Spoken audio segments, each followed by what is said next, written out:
conversation with you, but don't worry about my family. I have 4 children, a wife who supported me in my passion for Japan. I met her when I was 21 years old. I had just finished an Asian language and literature degree at the University of Iowa, a business degree, and had a choice between law school and going back to Japan. She encouraged me to take the job in Japan because I could always go to law school, but I could not always take her, which she also asked me to do. So we started on a long path, which it's a journey, which we continue that journey together.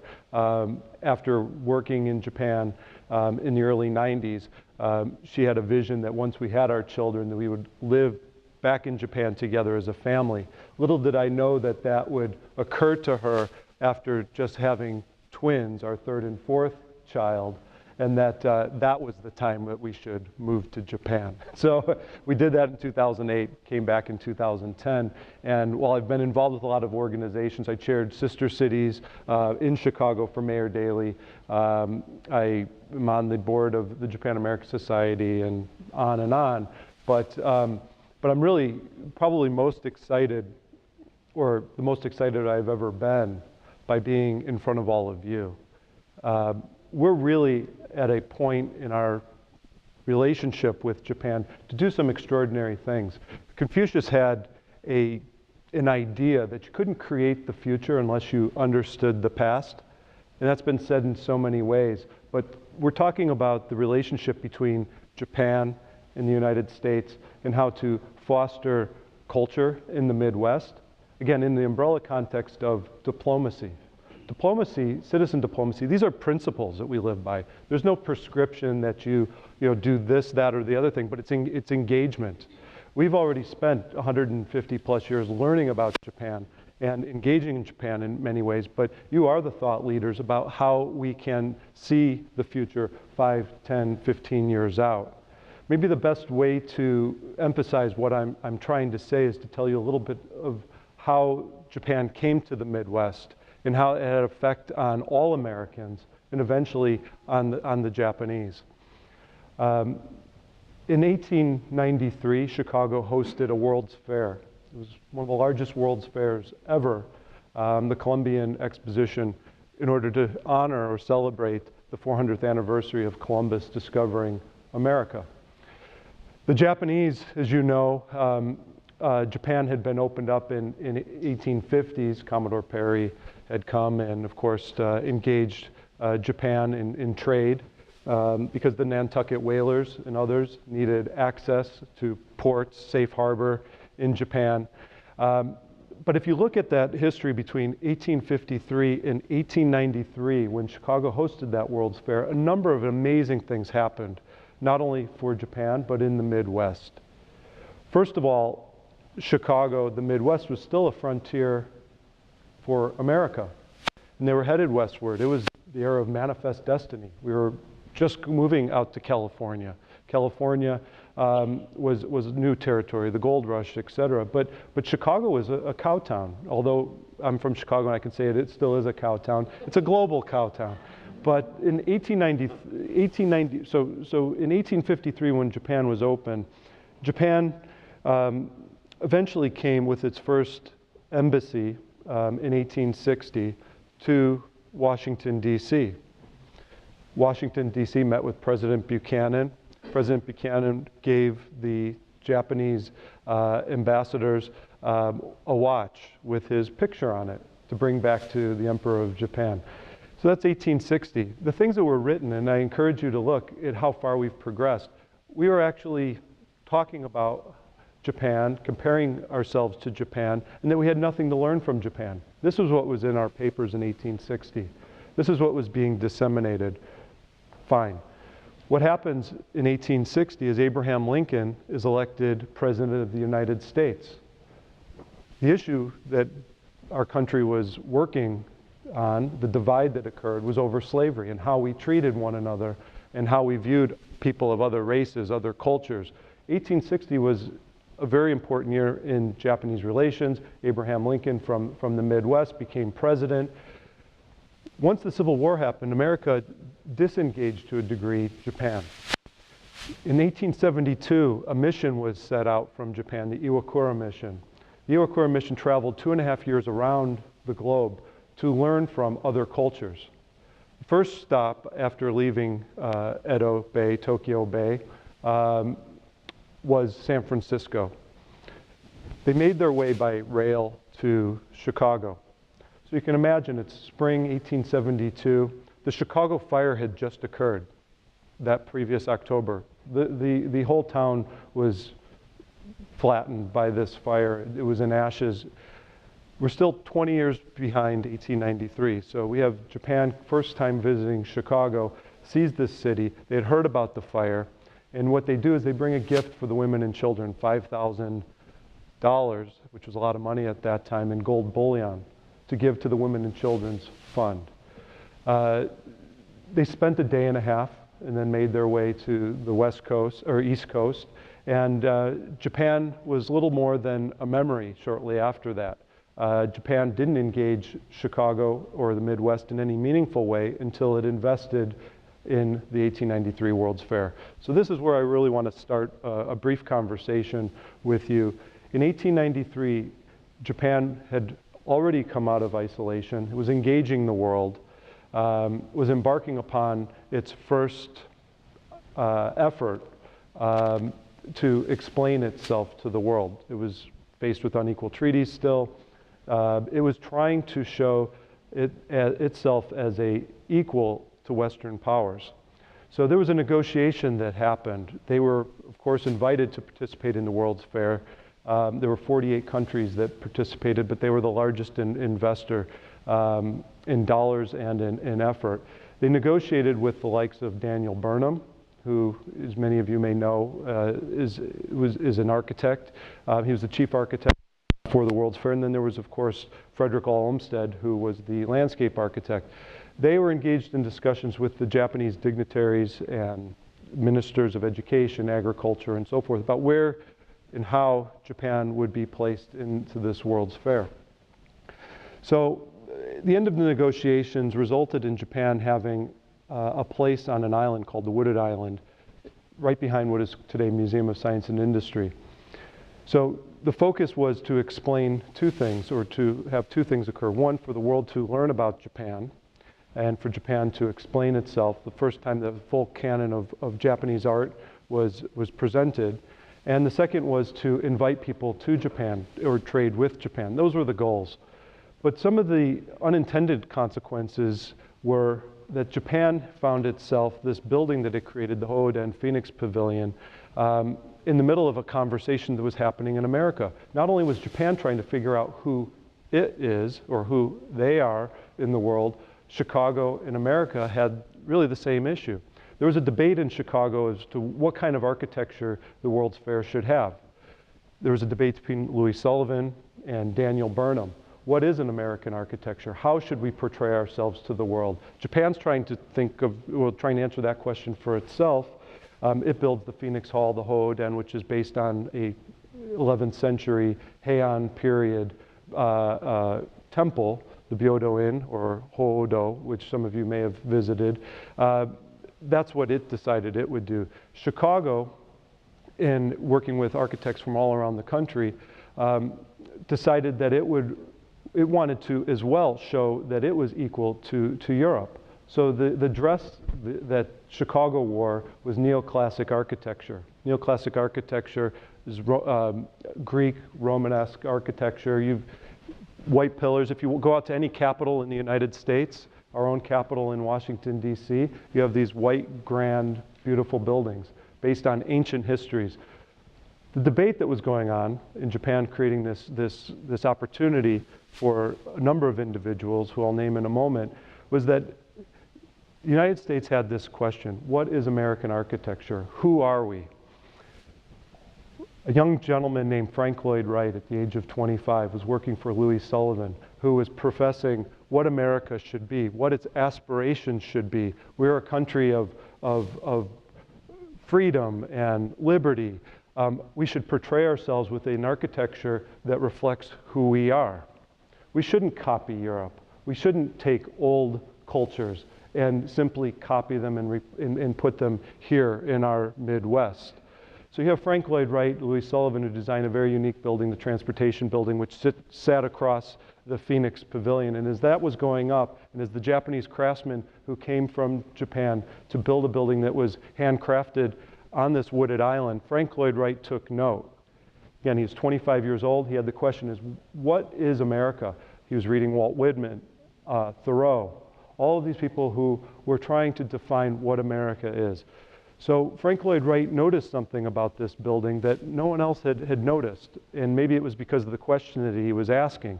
What is an American architecture? It should be open. It should commune with nature. We have this prairie. How do we take advantage of that? The houses that were being built, the American houses that were being built at that time, were 4 squares, basically a box. And within that box are many other boxes. What Frank Lloyd Wright encountered, this hoden, this building, this Japanese ancient architecture, provided a solution which he called not only inspiration, but confirmation of an idea of how to reorganize the American house, how to break down the walls. So if you looked at it from his perspective, he saw that if I'm going to change or create or develop an architecture for America, it's not going to happen by me getting a government building or to build what we call today a skyscraper would be a wonderful project for any young architect. I can work in homes. So he started working in homes and started adapting what he learned from this hoden. The hoden, basically what it presented for him was an opportunity to break away the box. Shoji screens can be pulled back. Corners can be eliminated. You can have harmony with nature. These are things that weren't explained in the materials about the hoden. What was explained about the hoden was these are ancient artifacts that were very important during the Tokugawa period, the Ashikaga period, and the Fujiwara period. I don't think Frank Lloyd Wright probably read any of that stuff. He started to take apart this building in his mind and apply what he saw for the first time, Japanese architecture, to his problem. What is American architecture? Ideas started to collide. When he went back to his drawing board and started to create homes, you see an evolution in his own home in Oak Park, Illinois, over 20 years of him in his laboratory working through these ideas, applying what he saw in the Japanese building, and eventually creating what became known as the prairie style of architecture, which has been applied by generations of architects in America to create homes that we started to build, in particular in the 50s and 60s, 70s, and even today. The idea that you could have rooms that are open to one another. This was something that he saw with an interaction with another culture in a context that is very important, I think. It's a question of who we are, what we're trying to learn, how we're trying to teach. We can teach people about Japan. We can meet them where they're at, but what are they going to, in fact, take away from that? Again, citizen diplomacy, engagement, Japan, why it's important. Just to go back in time to 1867 when Frank Lloyd Wright was built, and in his 20s he encountered the West, developed an American architecture. There was another person that was born in 1867, a Mr. Toyota. Mr. Toyota, the first Mr. Toyota, was not a car manufacturer. He was a loom manufacturer. So when he saw his mother working in a loom factory and saw her and her friends working for 12, 15, 18 hours a day with unautomated equipment, he was able to take his father's carpentry skills, which he had learned, and he was able to see these new machines coming into Japan from the West and started to apply this knowledge that he was gaining to something new, automated looms. Automated looms eventually turned such a profit that he was able to sell the patents later in the 1920s and then apply that money after the great Kanto earthquake for his son, who was studying at Todai and learning engines, to eventually develop a division of his loom company called Toyota Motor Division, which eventually became Toyota Motor Corporation. Again, 1867, 1893, I'm talking about the history. I'm talking about things that happened a long time ago, but it's how they happened, or it's about what happened and how we started to interact. People grow through the exchange of ideas. They grow when they can talk to one another, they can engage. Citizen diplomacy is occurring, has occurred for the last 150 years between Japan, highs and lows. We've gone through periods of exchange. The question is, what period are we in now and what period are we entering? And what can we do to enhance our relationship? A lot of great ideas have been shared during this conference. If we reflect upon what we all know and what we all hope for, we need to start speaking that out loud to one another. We need to tell one another that Japan, the relationship with Japan is important. It's important for these reasons, and here's how I'm engaged, whether it's with anime or it's some other cultural event that's happening in your community. But Japan in the Midwest has had a profound impact on how the Midwest has evolved, how countless individuals have made decisions in their lives, not just to study Japan, but perhaps not even to study Japan, but to do something else, such as medicine, or become an architect, or become a lawyer, or become a chef. So we need to find where the passions lie, and we need to create opportunities for engagement, for people to come together. So this future of Japanese culture that I'm supposed to be speaking about, the teaching and the learning, the education, that story is not told today, at least. We have to tell that story, we have to build that story, we have to work together. The J Center was created for an important purpose, to start identifying those who are engaged. The next question is, how do we, as curators, engage the communities that we live in? Why is Japan important to each of you? Remind yourselves of that, share those stories, and try to grow. Does anybody have any questions for each other before we leave today? Why are we here? Where are we going? What's the future? That's what I was asked to talk about. So, looking again at the past, looking at what we're all trying to do, learn from one another, what is the case for us focusing in the Midwest on enhancing the learning opportunities about Japan for students K through 12, higher ed, in our community?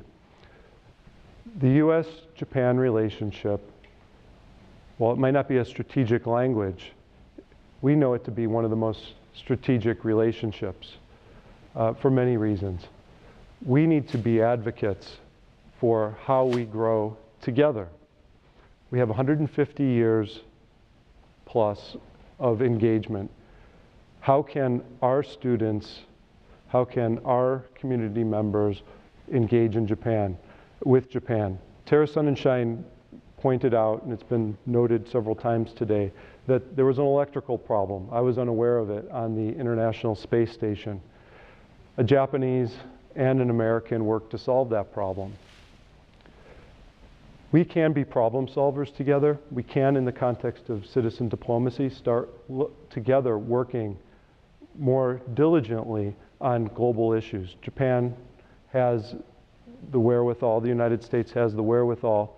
It's not a zero-sum game. Do we learn Chinese? Do we learn Japanese?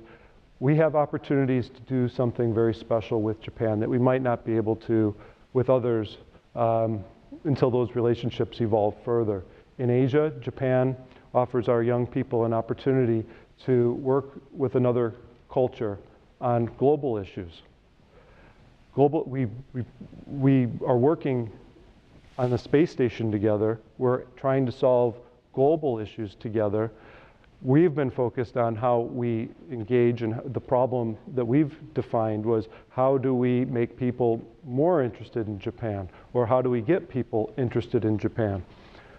If we start focusing ourselves maybe a little to the left or a little to the right with a different question, as perhaps, how do we work together on solving issues, or what are Japanese or what are American views on water issues or climate issues or what have you, we may be able to create a different discussion And that discussion in the context of Japan and the United States could evolve.